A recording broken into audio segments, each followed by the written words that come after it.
أعظم ما ينعم الله عز وجل به على العبد أن ينعم عليه بمعرفة الفقه، كما قال النبي صلى الله عليه وسلم: من يرد الله به خيرا يفقهه في الدين. الحمد لله رب العالمين والصلاة والسلام على رسول الله وعلى آله وأصحابه ومن تبعه بالهدى.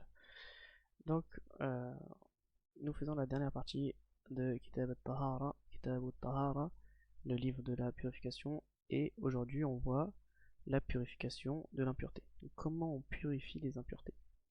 Donc d'abord on va voir qu'est-ce que c'est les impuretés. Donc pourquoi on définit les impuretés? Parce que la base de toute chose c'est qu'elle est pure. Sur Terre, tout est pur sauf les impuretés. Donc on n'a pas énormément de choses qui sont impures. Et on revient dessus rapidement après les avoir énoncées. Donc la première, c'est l'urine et les excréments des animaux non licites. Non licites à quoi? Non licites à la consommation. C'est-à-dire par exemple j'ai le droit de manger un mouton ou une vache, donc son urine et ses excréments n'est pas impur. C'est-à-dire si j'en ai sur les vêtements, je peux faire la prière avec. D'accord? Parce que l'impureté, elle va empêcher de faire la prière. D'accord? C'est ça qu'on veut voir. C'est est-ce que je peux faire la prière avec? D'accord? C'est pour ça qu'on étudie at-tahara, la purification, parce qu'on est toujours en fait at-tahara, c'est un sous-chapitre de la prière. En fait, on est dans le grand chapitre de la prière depuis le départ, et là on voit comment prier. D'accord? Donc comment prier? Tout d'abord en se purifiant. Et du coup, l'urine par exemple d'un mouton qu'on a le droit de manger n'est pas impur. Donc si j'ai de l'urine d'un mouton, je pourrais prier avec. Par contre, les animaux non licites à la consommation.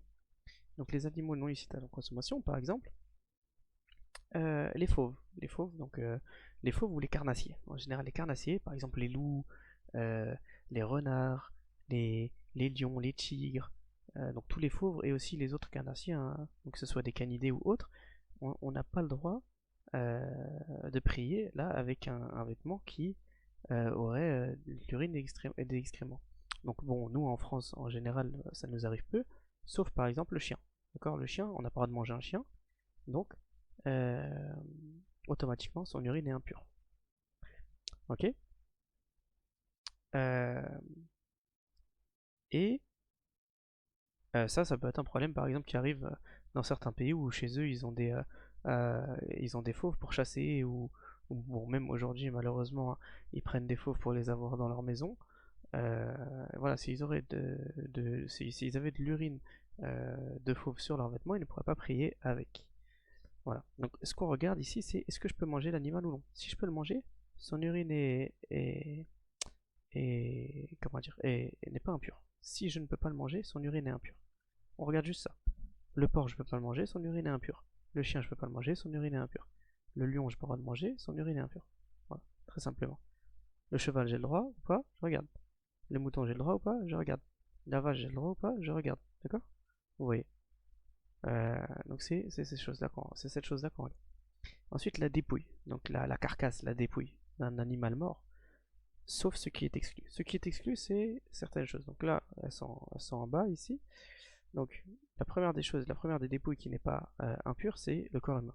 L'humain, il n'est pas impur à la mort. C'est-à-dire si je le touche, ou si de l'eau le touche, d'accord, si de l'eau touche l'être humain, cette eau, elle va pas devenir impure au contact de l'être humain qui est mort.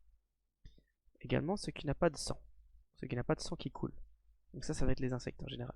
Si j'écrase une mouche, bon, je peux avoir un petit peu de sang, entre guillemets une tache, mais le sang, il ne coule pas, d'accord. Et aussi les animaux de la mer. Donc par exemple, le poisson, il a du sang, le poisson, ça c'est pas impur, d'accord. Donc euh, si j'attrape un poisson dans l'océan et je le mets dans mes poches, de mon camis, il meurt, et il est mort, hein, je le pêche, je le tue, je le mets dans ma poche, je pourrais prier avec ce vêtement, d'accord. Par contre, si je trouve un, un mouton mort, là non, ça sera impur. Ensuite, tous les animaux non licites à la consommation, qui sont plus grands que le chat, sont impurs en eux-mêmes, ils sont impurs en eux-mêmes. Donc leur corps est impur. Le chat, non. Mais tout ce qui est plus grand, par exemple, on prendrait le renard. Le renard, un non licite à la consommation, parce que c'est un carnassier, il mange de la viande. Bon, selon le régime, mais un renard mange de la viande, donc il est impur à la consommation, et il est plus grand que le chat, donc il est impur en lui-même. D'accord? Par exemple, si je prenais une belette ou un furet, c'est plus petit qu'un chat, donc lui, l'animal ne serait pas impur à la consommation. Ensuite, l'alcool. Donc l'alcool, c'est un sujet avec certaines divergences. Donc là, ça va être l'alcool.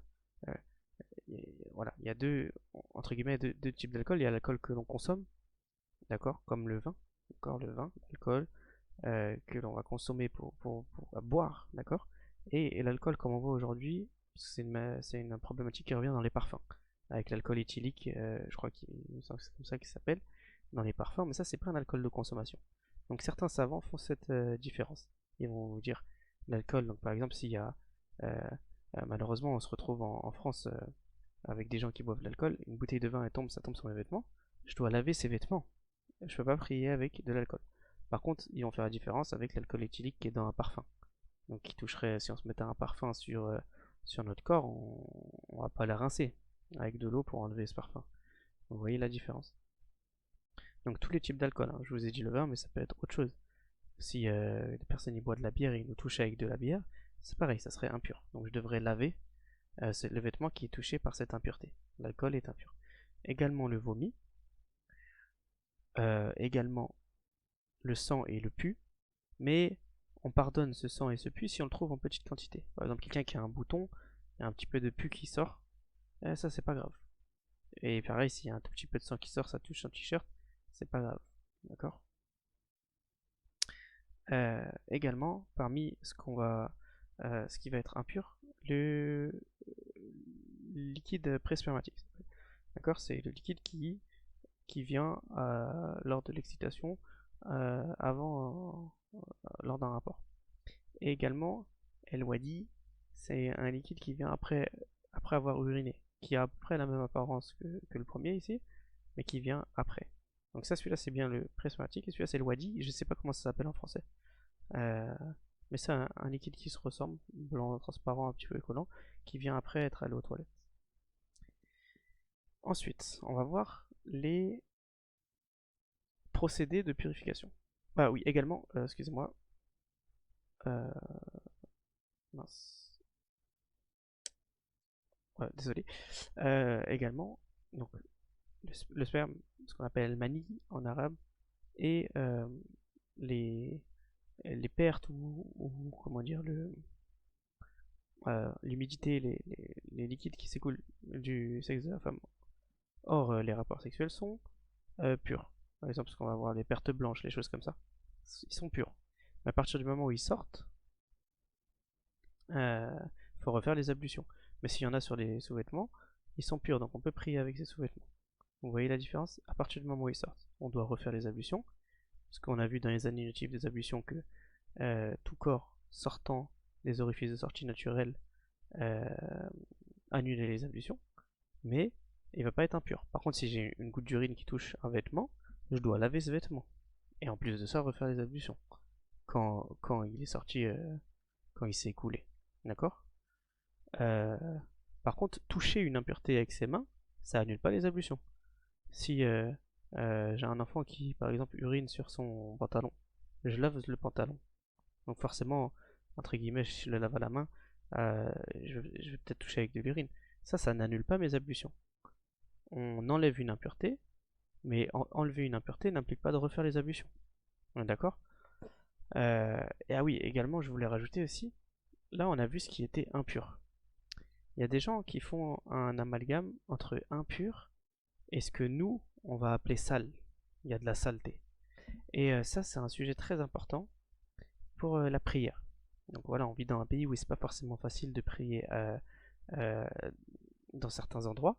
Par exemple, je pense dans les universités, voilà, où les gens qui sont au travail, des fois, ils vont devoir prier dans des endroits qui sont pas très propres.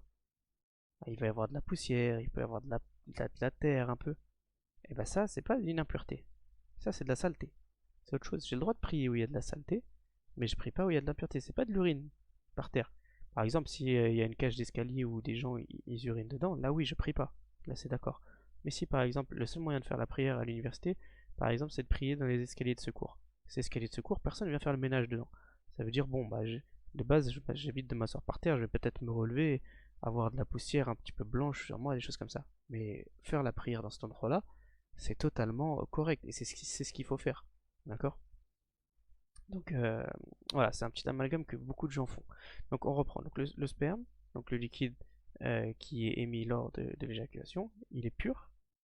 Ça veut dire si j'en ai sur les vêtements et que je prie avec ces vêtements où il y avait du sperme dessus, ça c'est pur. Ma prière sera valide. Contrairement au liquide pressurmatique. Lui non. Et pareil, par exemple les pertes, les humidités du sexe de la femme, elles sont pures. Donc ça c'est un problème qui arrive à énormément de femmes. Par contre elles devront refaire les ablutions lorsqu'elles ont des écoulements. Très bien. Donc comment procéder à la purification? Alors, la première catégorie, c'est ce qu'on doit laver 7 fois avec de l'eau et de la terre ou assimilé à de la terre. D'accord? Avant, ils utilisaient de la terre. Maintenant, assimilé à la terre, par exemple, le savon. D'accord? Donc, je vais voir laver avec de l'eau et du savon. Ça, c'est l'impureté du chien et du cochon. Seulement. Donc, je dois obligatoirement mettre du savon. Par exemple, je suis dans la rue. Un chien, il vient, il lèche mon pantalon. D'accord? Vous savez, des fois, les chiens, ils courent, il vient, il lèche mon pantalon. Dans l'école juridique, je dois laver ce vêtement 7 fois. Ça veut dire mettre l'eau, essorer, et en plus mettre du savon dans le rinçage. D'accord? Une fois sur les 7, je mets du savon et après je fais le rinçage que à l'eau. Obligatoirement.